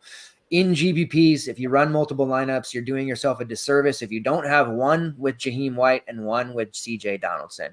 Now, they're in a timeshare. That's no fun for anyone, but the upside is massive. Donaldson could only get 5 touches and still put up 150 yards against this defense. Same for Jaheim White. Both of them are home run hitters, and I would not be shocked to see them both break long touchdowns. The problem is we can't quite use them in our main lineups because they're not cheap enough just yet. They're still kind of priced in this range where if White doesn't score, he's at 5'3" and he gets like 40 yards, you're probably in trouble compared to the running backs in his range, and the same with Donaldson. But getting them in some non-green lineups for GPPs just makes way too much sense, because if Green does fail, which is a big unlikely scenario, Donaldson and White are going to be the ones that go off there, and you want to have exposure. As far as the passing game goes, their targets are pretty spread out. You have the home run hitter in Hedson Clement, who's been coming on lately, 21 targets, 14 catches, a touchdown. You have Traylon Ray, who's been pretty consistent, 18 targets, 12 catches, 165 yards. And then you have the tight end Cole Taylor, who Green does lean on when things get tough. Don't suspect they'll get tough here, but 14 targets, 11 catches, 133 yards, and 2 touchdowns. You don't have to pair Green up. I know that's always the question we get. He's capable of just being run naked and doing quite enough to be optimal without some of his receivers. GPP wise, get some Clement, get some Taylor in there, Ray, whatever you want to do. But for main team, just plug in Green. Well, that's what I'm going to do, and just kind of move on from there and see what you want to do with the rest of your lineup. As far as Oklahoma State goes, Alan Bowman's chucking, and this is a fantasy-friendly matchup. Believe it or not, West Virginia's defense isn't particularly great, but Bowman's one of those guys who might throw 45 times and still put up 18 points. You can counter with, he put up 40 against Tulsa, but he threw 5 touchdowns in that game, and I don't think he's ever going to do that again this year. That was a pretty unlikely scenario, so I'm not expecting Bowman to do that. He'll be adequate, but certainly not going to be any optimal Bowman lineups out there, I don't think. At running back, it's a brutal year for Ollie Gordon. It's a brutal year for me as one of my primary best balls on the number 1 pick. I thought, wow, Ollie Gordon, this is going to be great. And after week 1, it was pretty great, but it hasn't been great since. The O-line for the Cowboys is awful. The other part of it is that he hasn't been very elusive. Even when they have kind of gotten him some holes to run, he just kind of ran into his blocker, or he just looked like he was running in quicksand. So I don't know if that's a product of they ran him so much last year that he just wore down quickly. And that's something that, we kind of saw late collegiate career Chuba Hubbard, although I think he had a pretty big game for Carolina recently. But we kind of saw that happen to Hubbard, and lo and behold, this was the team he played for. But it's pretty tough. I think his price is still too high for us to really, get too cute there. I'm still going to throw him into one random GPP lineup a week. I just plan on that lineup being dead, but I just have to. It's my sacrifice to the gods and for all of you guys. But I'm definitely checked out on him for being a main team play. And it's very depressing for me because I am very invested in his performance this year and things outside of just DFS. As far as the receivers go, you've got 3 main targets. Brennan Presley, 56 targets. Deshaun Stribling, who had a monster game last week, 42 targets. And Rashad Owens, 36. If you do want an Oklahoma State receiver, I actually don't mind that. You don't need Bowman to make that happen. Presley's a little spendy at 7.4, but the way I've been playing around with lineups while you've been doing your game previews, I'm landing in this range with my last receiver and somewhere between 7.5 and 8K. So there is a path to playing Presley, and I do think he can have a pretty good game here. I'm a little bit lower on Stribling this week after striking gold with him last week on Underdog. I don't feel like he's going to have quite so good of a game, priced at 6.1. I think people might chase that to a degree, so I'd rather just pay up for Presley if I can. And then Owens is there as a value play at 4.8. But for the most part, just play Garrett Green. If you do nothing else, if you take nothing else from my side of the show tonight, Garrett Green, play him in your lineups. Are you? And I just want to check and see if you're paying attention. Do you plan on playing Garrett Green this weekend, Jake? I think we're going to have to play some Garrett Green. Good. Yeah. I want to make sure. Okay. Yeah, it's just way too easy. Like that's gonna be one of those plays. Like if he's like week 1 when Ollie Gordon was like 45%, he had the big game and it was like just dead. 60% of lineups dead. Like I feel like that's gonna be this week with Garrett Green. Anyone that talks themselves into fading him. All right, moving on here, we have Alabama versus Vanderbilt, total of 54.5. Bama 22-point favorites. And talking to people this week, majority think it'll be a big blowout game, but there's a select few out there that think there might be a hangover. And Vanderbilt, they've kind of hung with opponents this year. So might we see a closer than expected game here from Bama? And can we get to any of these kind of upper priced Alabama guys in this matchup? Oh man, I sure hope we do. Let's start on the Vandy side. It's gonna be tough for me to actually click on Diego Pavia at 6,800. Yeah. I think he has a good enough game to keep this close enough that like we get a full game out of Jalen Milroe. Like I don't think this becomes like a 42-7 game in the second quarter. I do think we might get to that being the delta in the fourth quarter, but it'll take them a while to get there. And not because the Vandy defense is going to be stopping Alabama, but I think that at least early on, Vandy has enough in terms of Pavia scrambling around and some guys who are able to get loose deep and kind of get the Arian Smith play from last week where get deep and be on the defense and take the top off. Little tougher to do that with Vandy talent against Alabama, but I think that they are going to be able to hang with them enough offensively. So probably not going to Pavia, but let's talk about some guys that could help keep them in the game. So Eli Stowers, the big tight end, I think is going to be an important chain mover for Vandy, and we've seen Pavia look to him quite a bit. 9 for 110 and a touchdown 2 games ago against Georgia State, and then 7 for 57 against a pretty tough Missouri defense in that game where they pushed Missouri to the brink and came down to overtime and Missouri winning on a field goal, right? So that's a pretty good SEC team that Vandy's been able to hang with, and obviously they beat Virginia Tech to start the season. So not a pushover, not by any means. And so I think we do get their best game. Obviously, Bama is the team that everybody gets up for,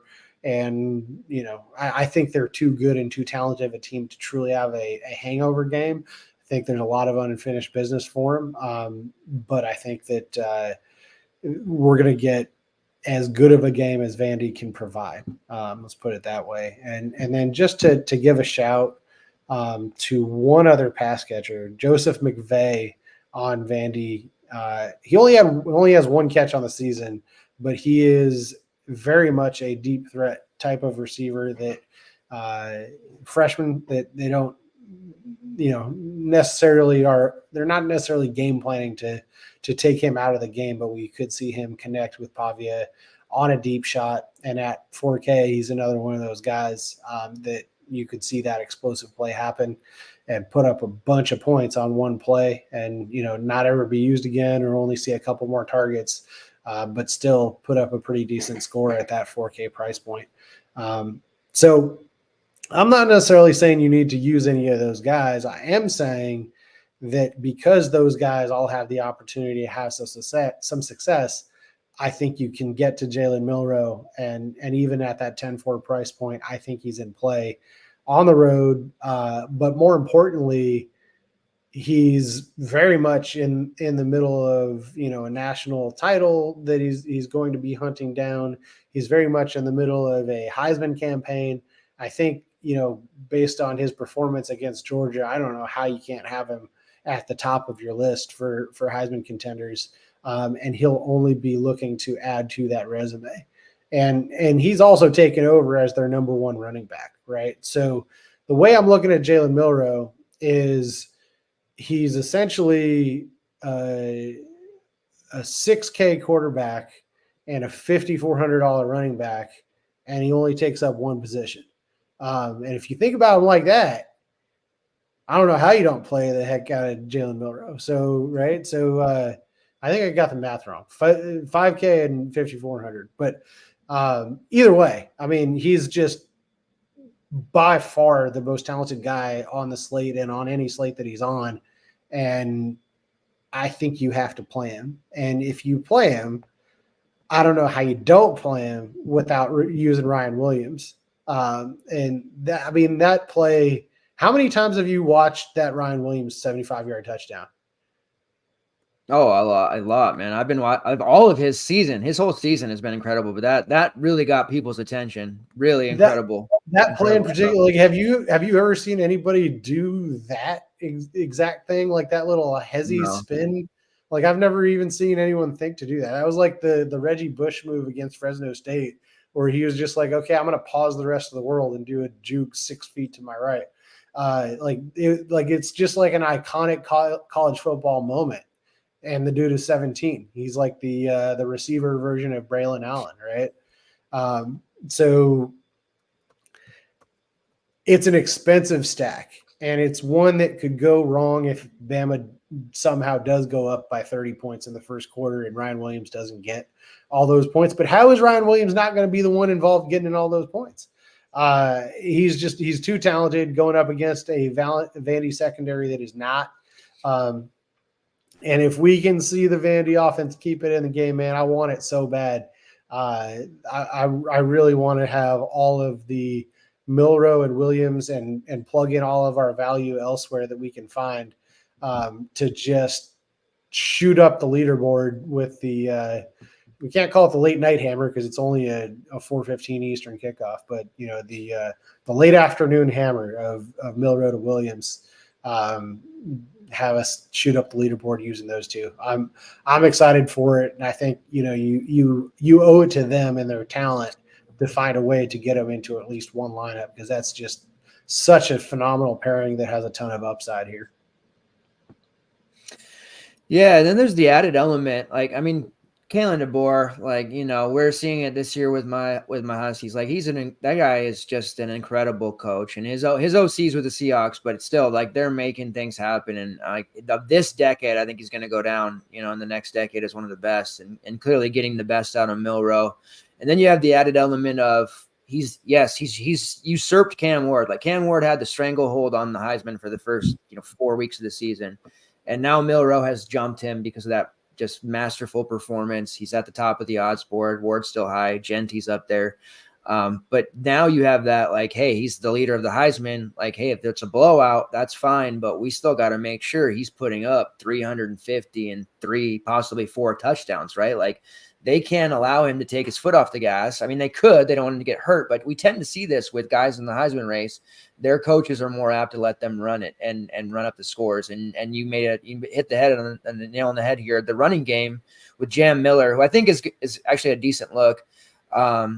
They're not consistent, and Milroe's just stealing so much with that rushing upside that he's showing this year that, yeah, I hadn't really thought about paying the 10-4 for him, but you make a pretty compelling argument. I was already thinking, like, even in a blowout, they're going to turn him loose, right? It's just going to be very, very difficult to fit, but it might not matter. If he puts up 40 plus, you're going to have him, right? And this is almost taking us back to Justin Fields' time of DFS with Ohio State, where it's like, yes, he's expensive, but you got to play him, because if you don't, you're just going to get shit kicked. And then when you faded him, you hope that by halftime he's getting pulled. But by halftime, Fields had 40, and you're like, well, I lost. I think we're getting there with Milroe. And it's even, to me, it's even further back to like a Jalen Hurts or Sam Ellinger type thing, because there's not that necessity to pair him with the receiver. Like, you could very much do Milroe naked. I love the connection to Ryan Williams so much. I've got to have it.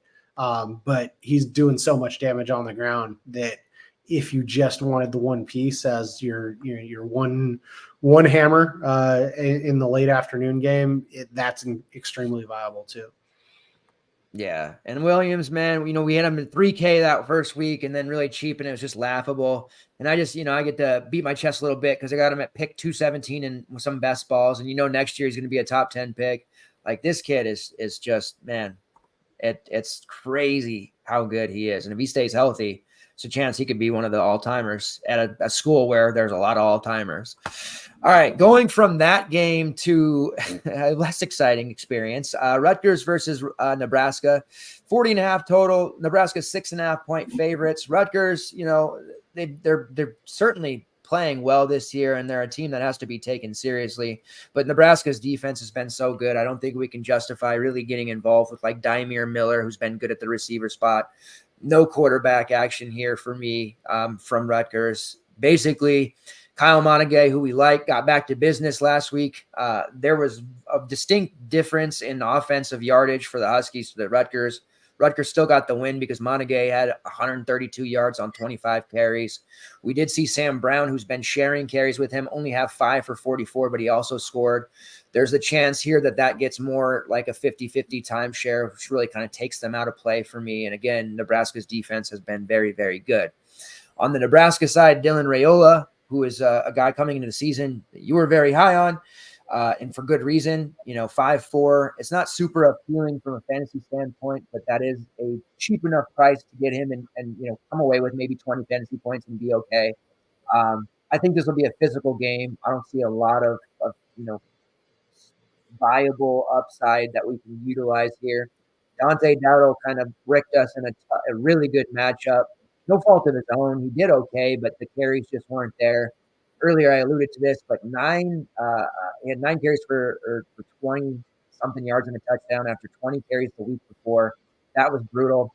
The Cornhuskers running back room has way too many guys. 9 different players took at least 1 carry last week, and that does include Raiola. So you throw him out, 8 different players with 1 carry. That's brutality. So you can't use really anybody there. There is one player from this game that you can use, and this is one of my brand favorite plays that I've talked about a couple of times on Nebraska slates, but he's there at 3-4. Ja'Cory Barney, really hyped for him, another freshman. There's a lot of freshmen this year, man, that are just like, this is the year of freshmen, and it's kind of funny. In the year where the COVID year is falling off after this one, we got transfers galore. We've got all these upperclassmen, but it's actually turning into the year of like freshmen taking over. Jeremiah Smith, Ryan Williams, Aaron Raiola, a lot of them. But he's been very good. 2 catches for 28 yards last week, yeah, whatever, but 4 carries for 66 yards and a touchdown. He was the leading running back against Purdue last week, and that's actually got 7 carries for over 100 yards this season. I think they're going to give him more work in that regard and kind of turn him into what Ramir Johnson was a few years ago and still kind of is, a pass-catching running back, a slot guy, using him all over the field, and that's what Barney's going to start doing. Really intriguing tournament option. Only 3-4, as I mentioned. Maybe not close to a main team play, but I think you can go there. Let's say you played like a Barney, Colin Lacey, 3 receivers under 4K. You can really do some damage. And then, yes, you can go up and get Jalen Milroe. You might not be able to play Ryan Williams with him necessarily, unless you sacrifice a Bashil Tootin, Omarion Hampton, some of those guys. But there are some really intriguing, cheap receivers, and Ja'Cory Barney is definitely one of those for me. All right, so that pretty much wraps up the slate. It was a long one, 14 gamers. Starting to lose my voice here. We'll circle back around to cores. Let's get some prize picks and underdog plays knocked out. I'll tee up my favorite 3 right now. Give you a chance to pull yours up. Tawi Walker, whose props are pulled everywhere. On PrizePicks, you can still get over 65.5 rushing yards. I'm very committed to Walker at this point. Again, I thought he was going to be the sneak. Now he's going to be the popular play, over 100 yards. I'm very confident in that. Garrett Green, over 290.5 passing plus rushing yards, DVP spot. And then going over to Underdog, we have Cam Scatterbo, and I believe he's this on PrizePicks too, but over 117.5 rushing plus receiving yards. He's in a very good matchup later on in the evening, and your guy there, Scatterbo, he's just, a true villain for opponents, but he's going to put up, a big number there. So I like his over as well. What are some of the PrizePicks and or underdog plays that you're looking at? So we'll start with PrizePicks. Going to start, go back to the Missouri game where I do like the passing game quite a bit. Go with Luther Burden over 75.5, and then bringing it back with Noah Thomas over 42.5 receiving yards. For both of those guys, I think we'll get some ping pong action there, be able to take care of that pretty quickly. And then I don't know how I don't go over Ryan Williams after that effusive praise.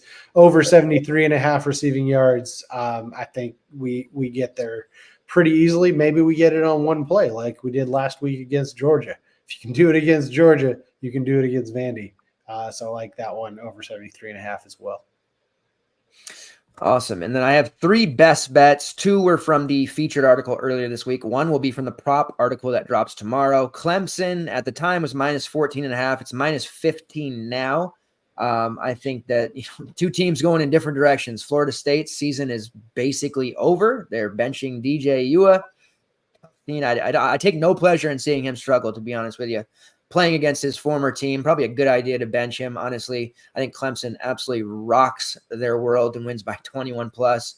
And then Kansas versus ASU. We're going right back to the Kansas well. We hit that over against TCU last week, and it was very easy over. Now they're playing ASU. I alluded to Scatabo being a big-time play. Over 50.5 points. That was 49.5 on FanDuel when we got it. Now it's 50.5. 1 point's not going to scare me away. Still taking that. And then which is becoming my weekly prop play, Cam Ward, who's still my Heisman ticket on Ward's not dead yet. Milroe might try to make it dead after this week, but we'll see. 300 plus passing yards. It was minus 105 48 hours ago. It's minus 125 now on DraftKings and Caesars, but still 300 plus passing yards for Cam Ward. The talk is that they're traveling to the West Coast. Cal's got a good enough defense to rattle him. I personally think West Coast teams going to the East are at more of a disadvantage, not as worried about East Coast teams going to the West. And it's Cam Ward, guys. He's throwing for 350 yards with ease against this Cal team. All right. And College Game Day is in Cal this time too, and Marshawn Lynch is the guest picker. So I know a lot of us don't watch ESPN these days because they kind of suck, but that is worth tuning in to see because Marshawn Lynch is a hoot and a holler. All right, cores and then slate breakers. What is the core 3 that you are going with at this moment in time? Subject to change, of course. So got to go with my Alabama guys. So we're gonna go Jalen Milroe, Damon Claiborne, and Ryan Williams in the core. And I will leave you Colin Lacey, should you so choose, as a receiving option. Garrett Green all day, every day. I'm just never fading. Oklahoma State, I think they have a bye next week, which is unfortunate. But Garrett Green, easy lock and load. Tawi Walker, I'm being pretty chalky, I think, unfortunately, but sometimes that's just what we got to do. And then, Lacey at this moment in time, definitely looking like the receiver that I'm plugging in there. I'm going to be really cheap at receiver. I think I'm going to end up with 3 guys under like 4.5K. But yeah, those are the 3 chalkier options for me. That takes us to, and I bet you guys thought we were going to go over 2 hours. It was a long one, but we're right on track here. We're into slate breakers. We're going to do some damage this week. I feel pretty positive. And the way you've been talking, that it kind of seems like there's only one player who could be the slate breaker, but maybe not. Who do you got for us this week? And what's their stat line going to be? I think we're going to have to go double slate breaker on this one, Walt. I think we're going to go Jalen Milroe for 500 total yards and 5 total touchdowns, and 2 of those will be rushing. And 2 of those passing touchdowns will be to Ryan Williams, who goes for 202.